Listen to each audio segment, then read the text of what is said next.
Hello, everyone. Hello, hello, hello. We're going to give you a couple of minutes to come right on into our show on today. We're beyond excited. We're going to talk about the loss of a baby, something that's a very traumatic experience that a lot of women, what we've learned in our research, have actually gone through, but not many women have talked about it. We've kind of been living our life in silent pain, and so we want to address that topic and bring forth some type of healing conversation starting, some understanding to help all of us know that we are not alone. Sometimes it's hard to bear some things when we think that we're the only one that goes through it. We're the only one that understands about it. But I want you to know that there are many women that have experienced what you've experienced. And we just want to encourage everyone on today. I am trying to share my video. I have a special guest. I'm so excited that she is here with us on today to help us with this conversation. It's going to be extremely powerful. Get your tissues, especially if you've gone through this process before. Get your tissues so that you can wipe your eyes as we talk about this very sensitive topic on today. Give me 1 minute after we share it, and I'm going to pull in my guest. I hope you all are having a fabulous day thus far. It's been a very busy day for me, but I'm excited about this conversation that we're going to have on today. Yes. Okay. Well, we're about to get right into it. I'm going to pull my guest in on today. Um, she is a person that I have known for now over 20 something years. 20 something years. I call her my friend. Let me pull her in. Miss Jennifer Wilson is here with me today. Hey, Jen. Hey. Oh, God. I love this woman right here. I love her. And when we get to the conversation, you'll get a chance to understand just why I love this woman so much. Um, we're talking today, Jen, about the loss of a child. One of the hardest things I think that a woman can go through in life. Like, I've listened to some women, and it is traumatic. It is a traumatic experience. But when we found some women, we don't talk about it. We Mhm. don't talk about this because we kind of think, I think we're ashamed in one point about the situation. It's extremely private as well as we think that we are alone. Sometimes we think like we're the only one that has experienced this. So today we want to bring some clarity to that. So can you just please just introduce yourself to our audience? Yes, absolutely. My name is Jennifer Wilson, and I am married to Tony, and we've been married for, oh my God, 32 years now. That's a long time. And we have four children, and we had six pregnancies. So it is definitely something that you think about, but it's kind of like it's almost like menopause. It becomes your private party that you have when you're thinking about it. For me personally, it was like for a moment people were there, but then after, like, a year later, people kind of move on and they go on and they forget, but you don't forget so much. You see children and you see somebody pushing somebody in a stroller and you think about it. You pass by the graveyard and you think about it. For me, I had one miscarriage at 12 weeks, and then I had another one at 16 weeks. And it was a tubal pregnancy, the 16-week one, and it ruptured. And so I was internally bleeding, and that could have caused my death as well. Fortunately, I have a high tolerance for pain. And so by the time I realized, because I had been having cramps like weeks before periodically, but then I was just like, okay, you need to slow down. You need to sit down and relax and rest. But one day it just brought me to my knees and I was on the floor and I was like, we got to go to the hospital. I don't know what's going on, but something is going on. I had no idea that I had a tubal pregnancy and that it had ruptured. And so by the time we got to the hospital and they did an examination, everything was fast forwarded probably like 1,000% because they were trying to rush me into surgery, and they removed one of my tubes.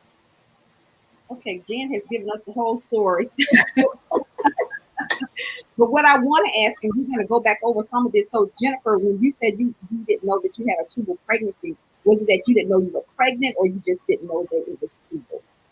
I didn't know that it was lodged in the tube. I knew I was expecting, and this one I had already had two other children, so I would have a baby, lose a baby, have a baby, lose a baby.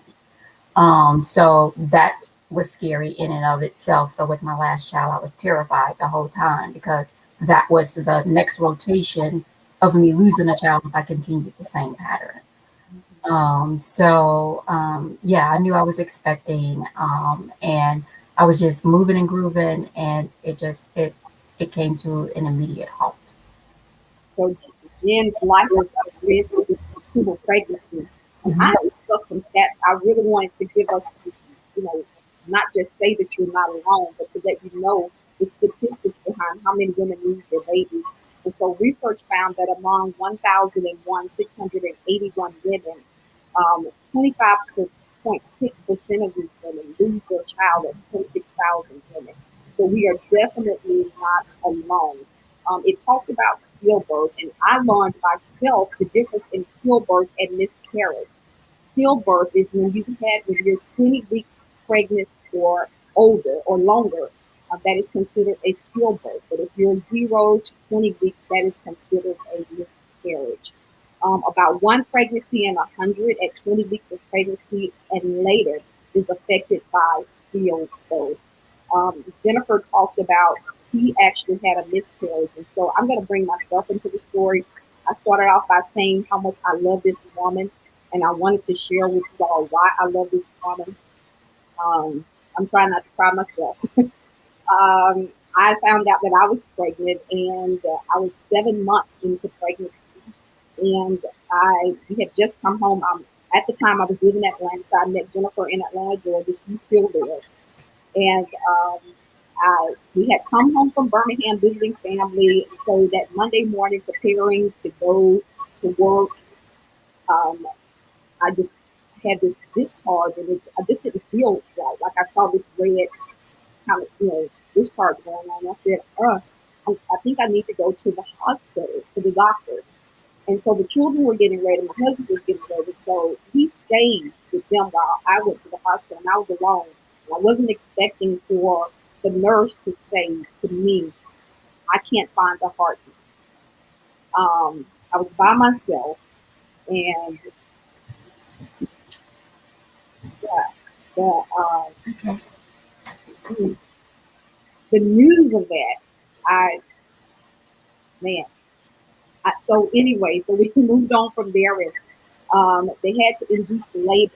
So it's like you're having labor to have a child, but a child that you won't take home. And the pain behind that, I cannot tell you. Emotionally, when she told me that, it broke my heart. So I'm in the emotional distress. I'm numb, and now I've got to go through the physical stress of bringing her forth and not being able to carry her home with us. And that was a devastating time in my life. But I had a woman named Jennifer Wilson. Come on now. I had a woman that I met when we first moved to Atlanta, Georgia. Our husbands worked in the same ministry. In fact, my husband came in working under her husband, and they were in this area of pastoral care. It's kind of crazy that we, experienced that, because pastoral care is basically what you do in a ministry is take care of the flock.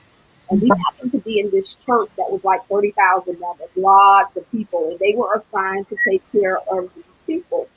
And I met her. She and her husband was extremely kind to us, and we didn't know anyone. And so she was kind of she was like my ride or die, the only person I could really lean on. At the time that I was there in Atlanta for 10 years, I only had two friends. And you know how huge Atlanta is. And then you're in a church with all these people, and you can only come up with two friends. But I tell you what, I was so glad that one of those friends was Jennifer Wilson. She walked me through that process. She walked me through. I was so devastated that I couldn't even go and see the baby. I couldn't handle none of the uh, the details. I couldn't. She met me at a store so that we could pick out the garments because she's a full baby, 7 months, seven going on 8 months. And Jennifer met me there and we picked out everything. And from there, she handled it all for me because I was just in no mental state to deal with that. And that is one of the reasons why I love this woman. She walks with me with such grace and sensitivity. And I am eternally grateful to you for that in my life. I didn't know how I was going to make it through that situation. It was devastating, devastated. Never thought in a million years that would be my story. But anyway, God doesn't put more on you than you can bear. And He gave me this woman, and she helped me walk through the process. So I'm gonna get off of me and move on.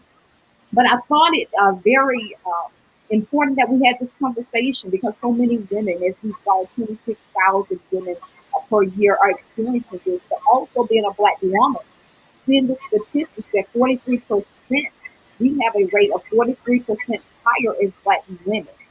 Jennifer, I want you to also give us some statistics about us dying when having pregnancies as well.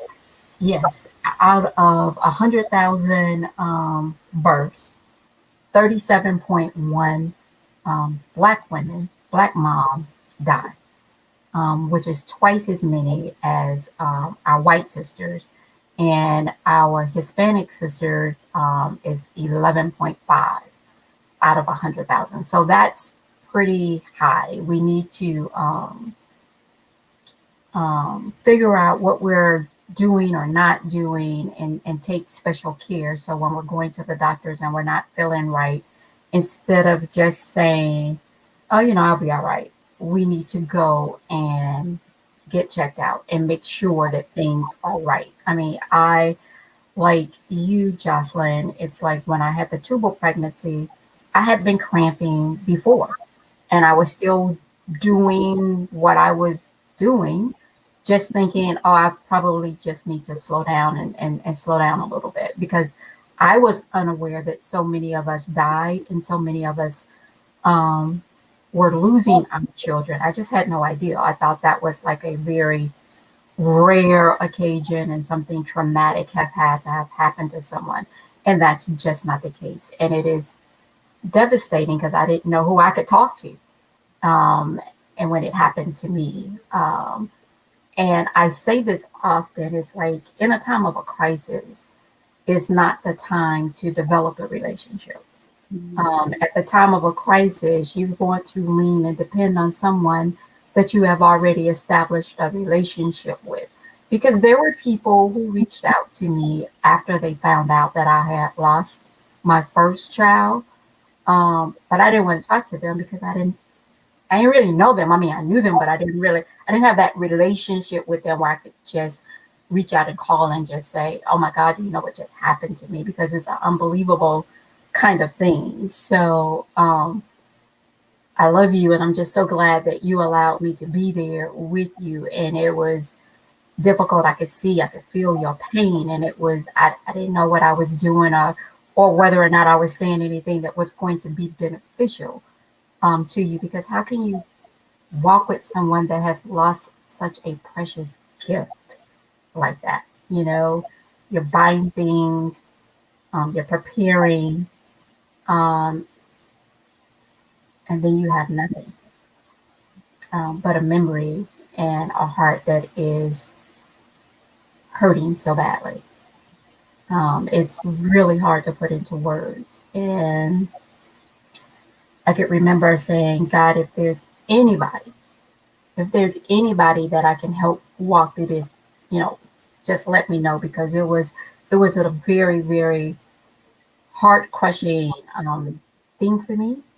And I still think about it sometimes about, counting up the numbers, seeing where, these kids could have fit into the scheme of things of what we actually have. And it's just something that we need to speak about more often because we're so far, we're not the only ones. And it happens so frequently. And there's so many of us that are out there hurting, questioning God, wondering if we did something wrong, and all those kinds of things. And that's just not the case. I mean, it's think about the scripture that talks about it rains on the just and the unjust. And that's one of those things that it happens and it does build you and tear you down all at the same time. Mhm. I agree. What I've learned is there's purpose out of all of it. If you can Mhm. just go through the process, you'll find that there is purpose out of all. You understand at the moment, and the last thing you want to hear about is purpose. But, No purpose. I just want my baby. I don't care nothing about all the other stuff. I don't want to hear that. But I remember probably about 4 months after I lost my baby, someone had this other girl who had gone through the same thing to call me. I think I was able to come back so quickly because of my foundation in God that this young woman, um, I mean, I could sense her pain, but we're all different. mhm. Tolerance levels are different. Where we are spiritually, where we are emotionally, is all different. Right? She was kind of like a newlywed in her marriage, and so on and so forth. So, again, immediately I saw the purpose of it, but I was just trying to get through my own my own thing at that moment in time. Um, so we what I really want to talk about is the emotional baggage or trauma that comes behind walking this out. Mhm. And the reason why is when I lost my baby and I got the phone calls like you did, and these were from women who were like elders in our church, elders' wives, ministers' wives, who were calling me, comforting me. And I'll never forget one woman told me, she said, I'll do anything you need me to do, but I cannot come to the graveside. We had a graveside for her. Um, she said, I can't come to the graveside. She says, I experienced this over 20 years ago, and I'm still not over it. It still breaks my heart. And so um, it's a difficult thing, but if we don't process it, and if we don't allow our hearts to heal, it's just it's a scalp. It's a wound that festers, and it goes into so many other areas of our lives. So, can you talk to me a little bit about your healing process of this? Like, how did you walk yourself through that? With the first one, it was like, okay, I don't know what happened. I know that it must happen to, I've heard of other people having miscarriages and things like that. So, um, let me back up a little bit. We had waited for a while before we conceived. So I didn't even know when we first got married if I could conceive. So when we had our first child, I was like, okay, so I can, but it was like 6 years after we had been married. And then when I lost it, the at the very next pregnancy, I lost this baby at 12 weeks. I was like, what did I do? Mhm. What did I do wrong? Am I being punished for my lifestyle prior to getting married?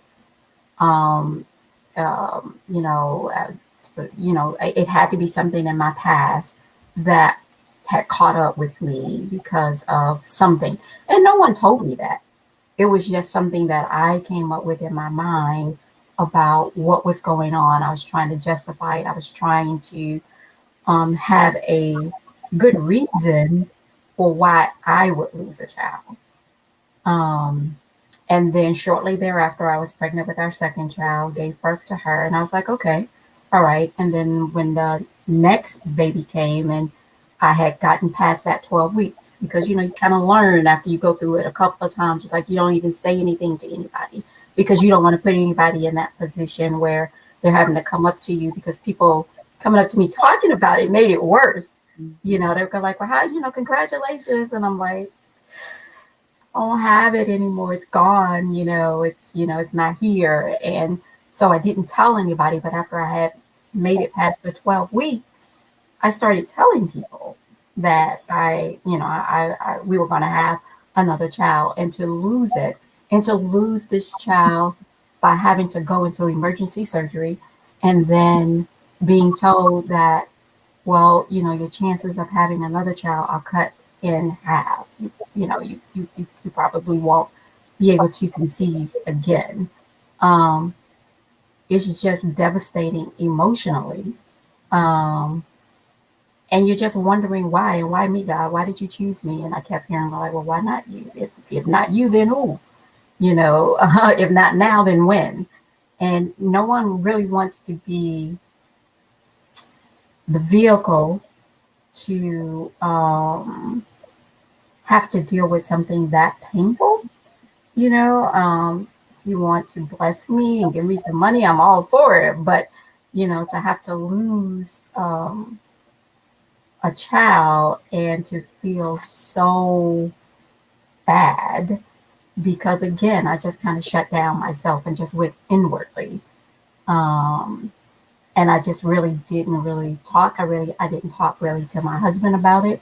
And I think he was more emotional than I was. And husbands often get left out of that equation, that short time of when people are really there for you. They're usually there for the wife and not necessarily for the husband. And they've experienced loss as well, even though the baby wasn't inside of him. He was still excited and optimistic and looking forward to being a father again. So there's just a lot of emotional hurt, and then that build up because I had to realize how I handle grief, and it's really a test to come out gracefully because it's like you say you want to serve God, you say you want to be a vessel, and then when He says, "Okay, let's see if you can handle this one. This is what I want you to do." You go like, "Wait a minute, hold up. Are you sure you want me to do that? I mean, do you really know who I am?" And He does, and we can get through it, especially if we just come together and just realize that we're more alike than we are unalike. You know. You said some things that I want to piggyback on. You talk about Tony, her husband, and how he's kind of left out of the equation. Mhm. I can just remember as my husband was going through the process, because he's just quiet anyway. You just really don't think about it in the moment. You're really thinking about yourself and what this can do. It can really make or break a relationship. Mm. I can remember my mother coming because I had no family here, nobody. Literally, the only person I had was you. And I remember my mom them driving down, and they were in the hospital, and motherly just instinct. She was like, we're gonna go to the house and pack things up for her, and we're gonna take her on back to Birmingham and nurse her back to life and bring her on back afterwards. And my husband's kind of offended by that. He was like, I can take care of her, And I'm thinking in my mind, now I want to go with my mama. Yes. Yes. Not nothing on him, but my mom, she's had children. In fact, she had four. She know what to do, baby. I need to be with somebody that's a woman that understands. But he agreed that I would stay there, and he did. He took care of me well. But there are the unspoken things, that you don't. I can remember going into, in fact, just to see me go through that is very difficult. To see the Yes. pain that I had to go through because um, I wasn't dilated, and it seemed like I would not dilate. And so they didn't give me any epidural, so I'm emotionally wrecked. I'm physically feeling this pain. And I can remember the doctor coming in. Um, I had just prayed to God. I said, if you don't do something, I cannot have another, I cannot endure another contraction. The doctor came in, literally, they said it would be because I thought I felt something. After just right, literally after I prayed, she walked out the door and they had to run and get her. She's like, "No, you hadn't done anything." Um, no sooner than she went out the door, she came out, and they had to run and catch her and say the baby is home. And I just thank God for grace because I know I could not endure another contraction without medication. You know, Jesus, but just for your family to sit by and see you go through that, your husband to see you go through that, and they're trying to figure out what they did. And you talked about the things that you tell yourself. Like I felt like a failure. I was blaming myself. If I had done this better, if I didn't let things stress me out, if da da da da da, you think you're a murderer, you killed your baby, and just all these things that just kind of go through your mind. I hope I'm helping someone on today that has gone through this. So you should know that you're not alone, and you can tell yourself the truth and not the lie. Things happen. Some things that we cannot stop. But the Lord says He numbers all of our days. Listen, He numbers all of our days. Our child's days were numbered before we ever said we were pregnant, before He was forming this child in our womb. So you to take that responsibility on yourself like that, it's just really a trick. And it sends you in all types of emotional and mental turmoil that you don't need to go through. So Yes. I hope that us talking about that will help you to tell yourself truth and not a lie. It is not your fault. And yeah, we could have taken care of ourselves a little better, but we don't take life and we don't give life. So Right. that's the truth. We can't take it and we can't give it. Um, so when you are the prime example of what the Lord talked about. In some families, and you all, um, you have a new baby after you've lost the other baby, and it's never a replacement. Yeah. It's restoration, but it is never a replacement. Can you talk about that? Yes. So I can remember when I um, conceived Michael, because I actually had two children after that. Um, I would just look at him because I would remember the due date. It was it was so close to when I actually gave birth to Michael. And I'm always wondering in my head. It's like, I don't even know if it was a girl or a boy, because back then, Tony and I had decided that we were just going to wait till the end to see what each one was, so we weren't looking to see what we had. And you just kind of sit there and you marvel. And like for me, it was in silence. It's not like I shared it with anyone, but I would just sit there and I would see and I would go like, yeah, I know, I have this third child, but I really have four. And then by the time Gabby came along, I was petrified because the 12th week was no longer a safety net for me. Um, I understood then that I could lose this child at any point. And so I was very nervous. And, as we're sitting here thinking about it, it's like Gabrielle has anxiety. And it was probably because I was freaking out. I was, if she turned the wrong way, or if I felt a tug or something. Because again, remember, I have a high tolerance for pain, so I wasn't taking anything lightly at that particular point. Um, so I just didn't know, and I was begging and pleading with God, please don't take this child, whatever it is that you want me to do, And I spent a lot of time praying and getting before God. And I can remember Him telling me, even though I didn't really believe Him, that I wasn't going to lose this child. But He did tell me to step away from ministry.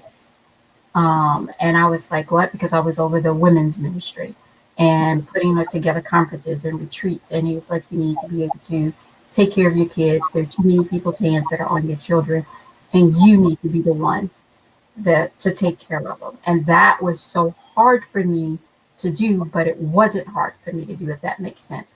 I knew I needed to step away. And when I came back and told the first lady that I can't do this anymore because God told me to stop. So I have to stop.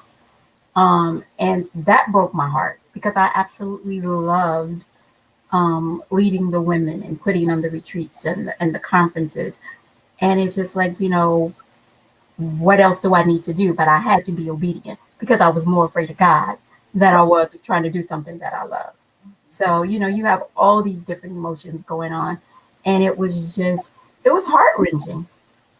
Um, And I didn't know anybody that had gone through it like that. And again, people reached out to me and I can't even tell you who they were because I was so devastated and I didn't have that relationship with them.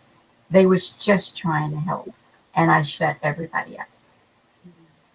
So that wasn't a good thing. So don't do that, ladies. Don't shut people out.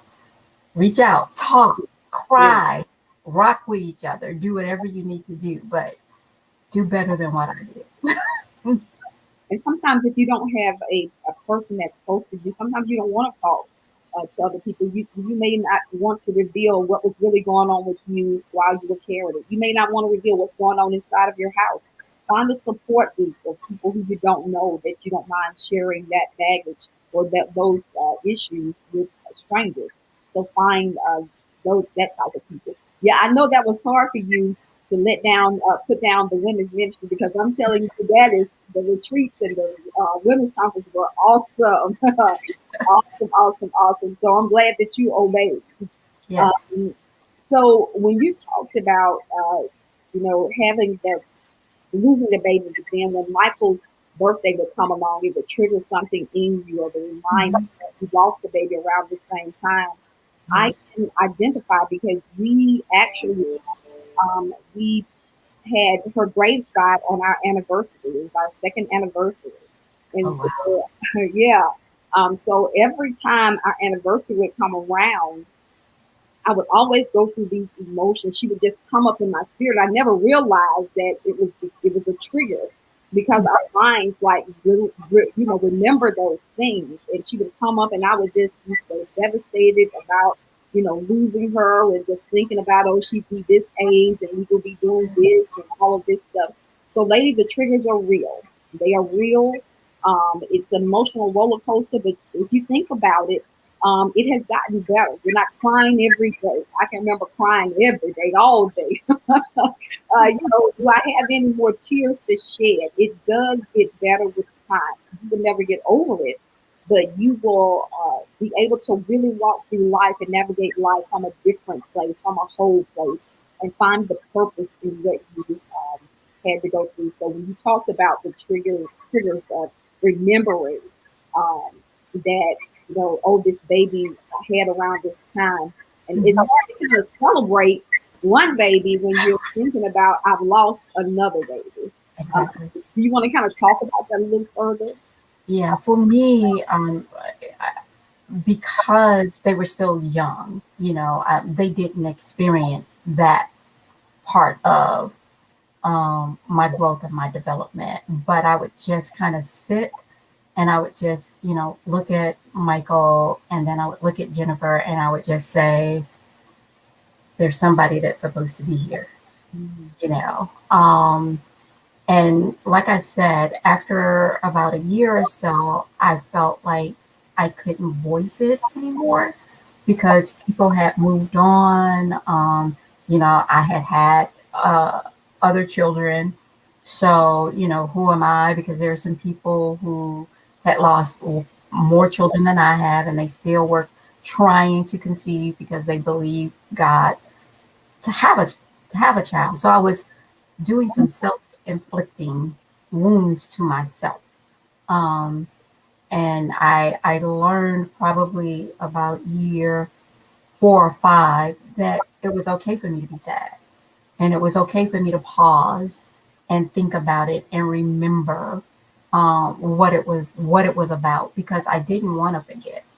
And then you get to that point too where you go like, oh my God, I almost forgot that I had these two lives that were with me, but God decided to bring them back to Him. Um, so it's like just learning how to stay connected and to speak and to talk about it. It's a lot easier now because Gabrielle is 21. So it is a lot easier to talk about. And like you said, it doesn't hurt like it did back then. It's okay. It's well with my soul now. But trying to, from the point of losing and getting well with my soul, I thought it was going to be forever. It was like time stood still. It just stopped. And it was a lot of work to jumpstart myself back and to get back involved and to be able to even talk about it, and to be able to share, because a lot of people that are in my life now, they don't know about it because it's not a conversation that, we just pick up and start talking about it. And even with you and I, when we talk, it's not like we bring it up. Mhm. You know what I mean? It's like, we talk about what's happening amongst the living. We don't talk about the dead, and we probably should, because we never know who's in our company and who it's going to bless and who it's going to help, and who it's just going to connect with because somebody is in the midst of it, because it's happening all the time on a regular basis. And as an older woman and as a wiser woman and as a woman who's not giving birth to anybody else, we got to be able to reach back and help somebody who is going through that, because I don't want a sister to think that she's done something wrong to cause this. We do a lot of things there by the grace of God. There I be also. It's absolutely true. But when that thing causes you to put a time clock on the mantle, if you don't have someone that's willing to share with you and walk with you and be there with you, you may never ever get over it. Mhm. And that, I don't think God would be pleased with that. And whenever I can talk about it with someone, I want to be able to express that and to be able to let people know that you will have life on the other side, and it's okay to mourn, it's okay to weep, it's okay to miss, um, but it's also okay to pick it up and to live.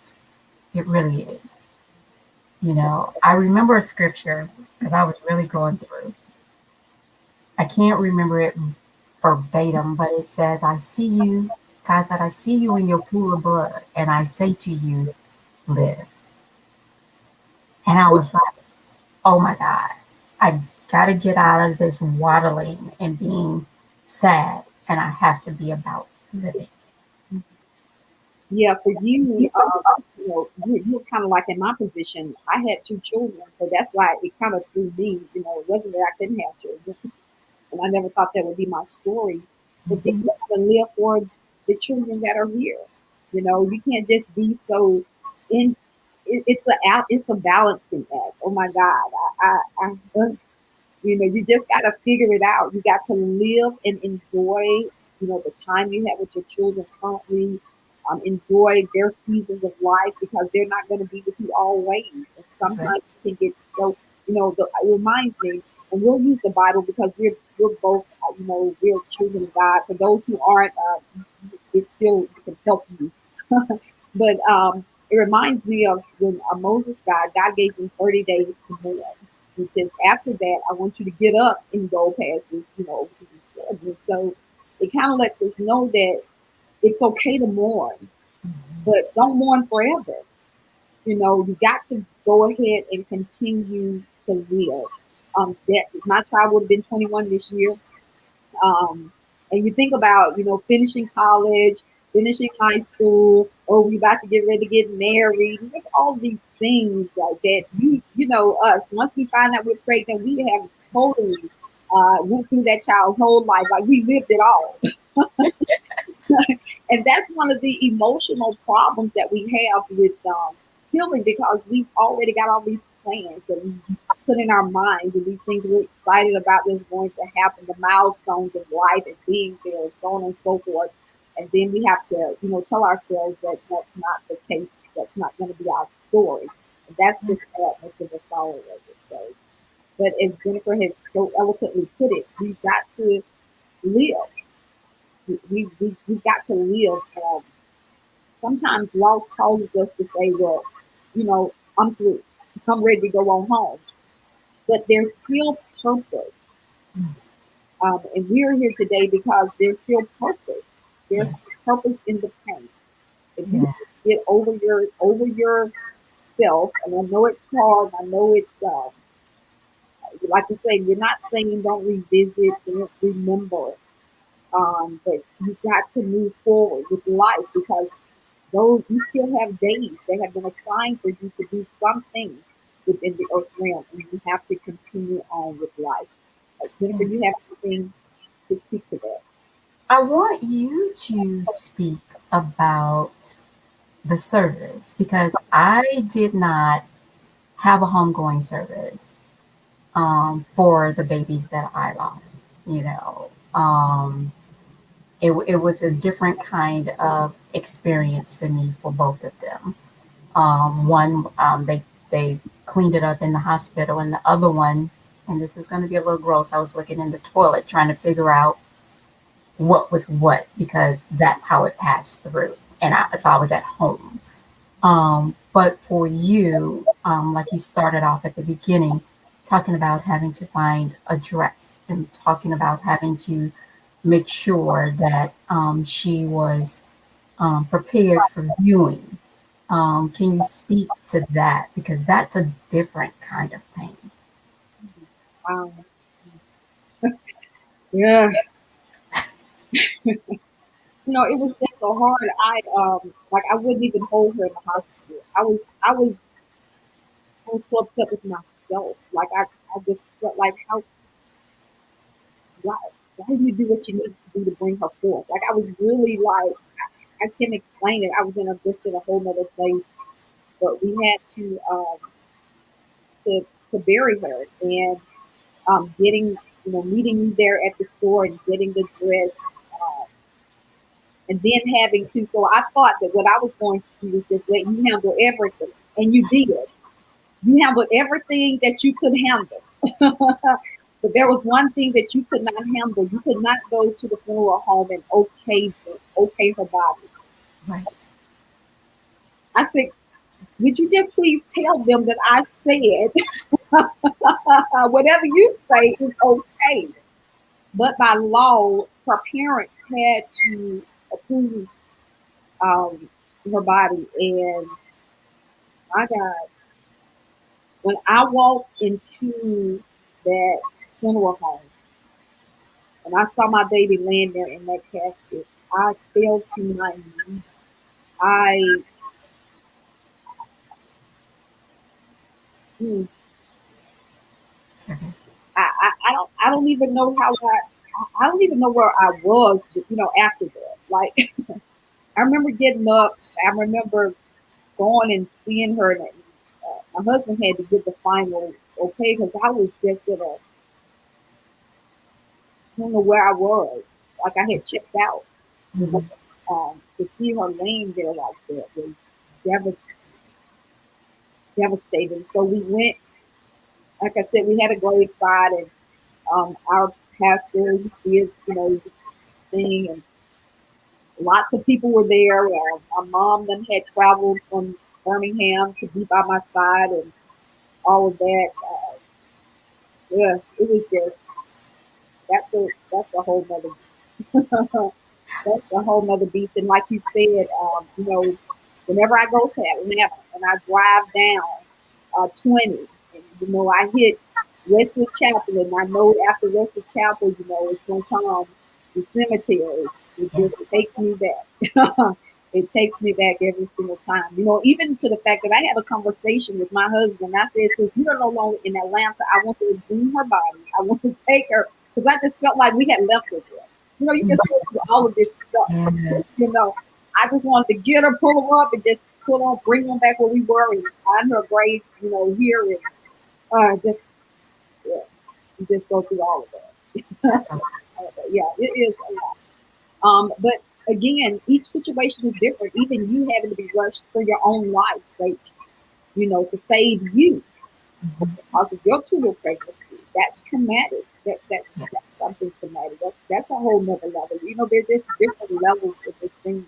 So hopefully, what we said today is helping somebody. I don't know who you are, um, but I hope that something we said is helping you to go through it well. It may be years down the road that somebody will come across this video, who never thought that you would experience this. you'll find Jennifer Wilson here and myself, encouraging you that life does go on. We both, Jennifer, what has it been about 30 years since the first one, 29, 28 years. And Mhm. Yeah, like 25 years for the first one and okay, 23 years for the second one. and you're still here. Yes. We're still here doing the best that we can, helping as many people as we possibly can, loving on our family that we do have. Yeah. We have beautiful babies. I have beautiful grown babies. And I have beautiful grown babies. And we're just looking forward to whatever God has for us for the rest of our days on here. We will never forget our babies. I can remember the Lord doing something so considerate for me. I He let me see her uh, standing next to him, and I was at peace. It became well with my soul, and I just thank God for that. I've had one other traumatic experience when I lost my sister about 4 years ago to a car accident. And it was such a bad car accident. We never expected that. And you just want to know, are they okay? And so he let me see her as well. She showed up a number of times in my dreams, but when I saw her, I knew exactly who she was because I was so concerned with, I mean, God, what is going on? Where is she? And so he allowed me in a vision to see her. And I was, from that point on, it gave me peace. It gave me peace. So I would say to you, ask the Lord to let you know that he or she is okay. If you're just plagued with what's going on, where are they? Are they okay? Um, he can take care of them way better than we can. And believe me, they are in a much better place than we Yes. are. So another conversation, Jennifer. You said your babies were younger. Of course, they were, but my children were ages, I think, around that time, 12, 11, and 12 at that time. You remember he was like 12 at the time. So, um, what are the conversations, important conversations you need to have with them because they also experienced loss? I can remember he just devastated. I can remember Sister Kearney just coming and talking to her and saying I really want to spend some time with you because she saw that that's hard, for a child to go through that and see your mom going through all of that. Because my kids, I can remember when we found out we were pregnant, I was trying to hide it. So kids are extremely smart. We think we be hiding things. They know they know everything. That's true. So I put the pregnancy test into the garbage can. Lo and behold, they saw the pregnancy test, and they knew before we told them that I was pregnant. So the Mhm. kids are there, they're walking that out with us, and to see their mother and then know that I was having a brother or a sister, and now she's not there. That's a whole nother added thing to this whole scope. Can you talk a little bit about that? I never really talked to them when they were younger Mm-hmm. about it because the babies were stair steps. I mean, they were just like one behind each other. Mm-hmm. But we do talk about it periodically now, and they'll tease each other. They'll teach the younger ones and say, "Oh, you guys wouldn't be here." The older ones will say, "Oh, you guys wouldn't be here because she would have had the other two, and then that would have been it." So we can find some calm and some smiles in how we're talking about it now. But what I know that I do is when I'm talking to young mothers or people who are just starting and they're struggling, I can share with them so that they can see that there is light after a tragedy, after you lose something. It is painful, it hurts, but it is something that you can um, overcome and endure. Um, we often hear that God will not put more on us than we can bear, but sometimes I know for me I question him. I'm going like, do you really know me? Mm-hmm. Because I mean I think you're getting a little heavy now because I can only take so much. I'm losing it, but he has not failed me. Even though I wanted to give up, even though I just wanted to roll over in a corner and just pass out, I still had to rise, and it made me stronger. It made me appreciate the process of having a child, even more so. It's not an easy thing. Anything can happen. Um, Even though none of us want the death to occur, um, it is a possibility. And are we going to be ready to walk that journey in grace and style, or are we going to allow it to make us bitter? And that's the thing that I want to encourage the audience not to allow bitterness to set in. Sorrow, heaviness, sadness is okay, and it can last for a moment in time. But bitterness can do some severe damage. It's just as deadly as stress. And so, we want to be able to express our pain. You don't want anybody just to stuff it and act like it never happened, but you don't want to live there. You want to move beyond the death, and so that you can continue to live. You don't want to just exist. And it's hard. It's really hard to do that. But nothing is too hard for our God, and we can do it. We really can. Absolutely. You talked about um, then after it, the quality of life that you live is really determined by how you go through the process. Yes. You can go through it with joy and gratitude, or you can go through it with bitterness and sorrow and blaming. I remember when Bishop gave I guess you would call it eulogy, and he said, "Don't blame each other," because that happens. Oh yeah. These were the unspoken things that happen. Your husband could be silently blaming you, but you could be silently blaming him, and those are things. Like I said, it can make or break a relationship. Yes. So sometimes you're going through things in your marriage. And sometimes you're going through things in your relationship. Sometimes you're going through things with your body that causes you to not be able to bring forth. And you could be bitter about that. You can get angry about that. And be mad at you. And that is very insensitive. But those are his feelings. And Hmm. so you have to have these hard conversations. Yes. Um, it is imperative that you live a good quality of life. If you don't have these hard conversations, you're going to walk in bitterness. And as you said, bitterness is a hard thing to come up out of. Hmm. Because I can remember myself doing that. I'm just going to be honest. I was getting bitter about that situation. I'm telling you, because I felt like, now I ain't done nothing for God to do this, to allow me to go through this. We come with all this stuff, like why, you know, and you can just, and then you got other stuff you're going through in your life, and this happened, and that happened, and you got all this, and it piles up. And if you are not careful and don't deal with yourself as it comes, you got this pile of stuff that you don't know how to navigate out of, and you Right. get bitter. That's why he says to us not to be offended. We can get offended easily, but there's some things that we should be offended about. But the Lord says you'll have great peace if you love his law and not be offended about the things that I do. There was a scripture, he asked somebody, are you offended by the things that I do? I mean, sometimes we are greatly offended. Yes. Yes. We just be honest, Mhm. greatly offended by the things he allowed us to go through. But he is still faithful to bring us out of all of it. And it is the difference maker. Um, I normally don't talk about my faith on this show because there's all kinds of people listen. But I want you to know that if you want to go through well, there's a God that loves you. He sees everything. And he's able to bring you through in such a way, with such a grace that'll be upon your life. You'll look back. There's a song that they say, I look back over my life and wonder made it over, Here you go. how I made it over. And I'm a testimony.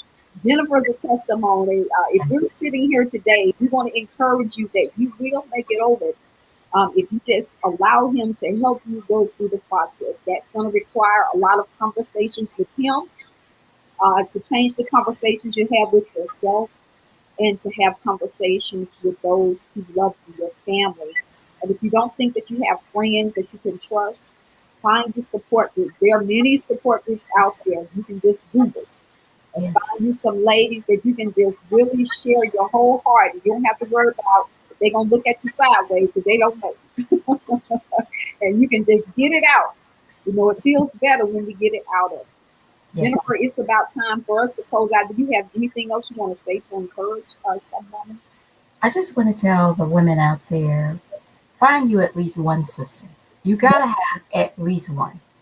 If you have one, when you're going through something, call on that one sister.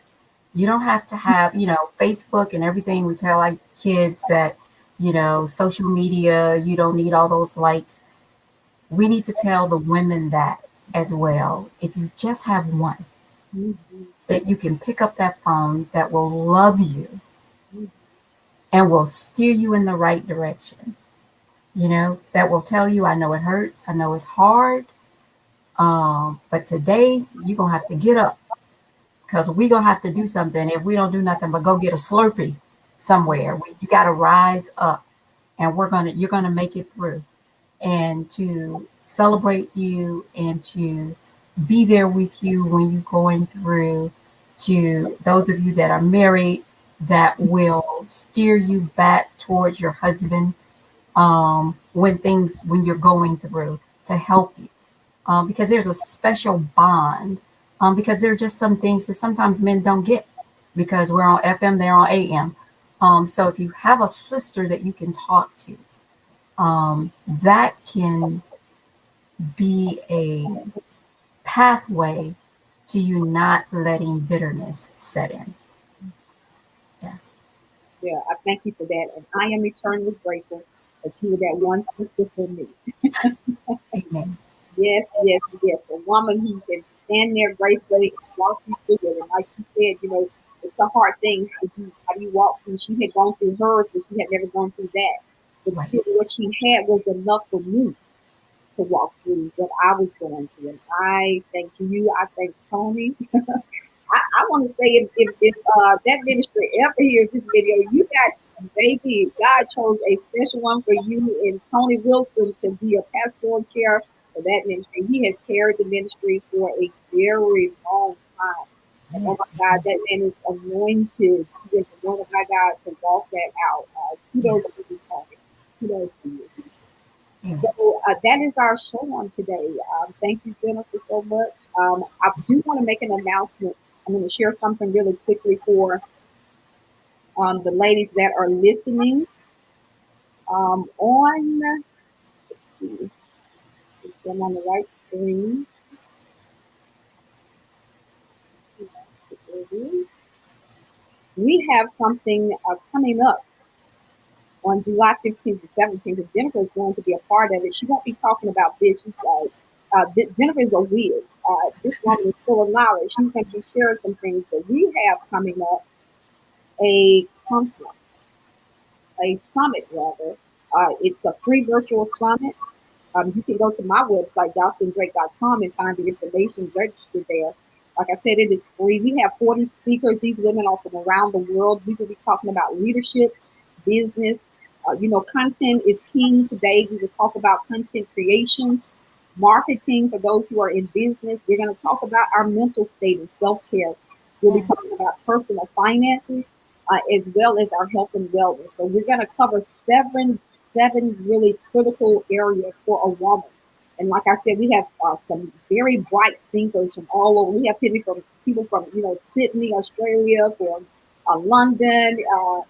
They're just all over the place, and of course from this country. So again, it is a free virtual summit. You can go to jocelyndrake.com. You'll see as soon as you get there, it says register for this summit. Click on that link, and it's going to take you to the page so that you can register and hear these dynamic speakers. If you would look under the speakers tab, you'll be able to see the speakers, get their bios, and get information about them. And you can look on the schedule to see when they will be speaking. Amen. Once again, my friend, thank you so much for Thank joining me in this conversation. It's just something I felt that needed to do. I like to be relevant. you. I like to bring topics that I know we don't necessarily speak about that are needed. Thank you for joining me in the conversation. Thank you. You all be blessed, and I will see you on the next Jocelyn Drake show. Have an awesome day. Bye bye. Awesome.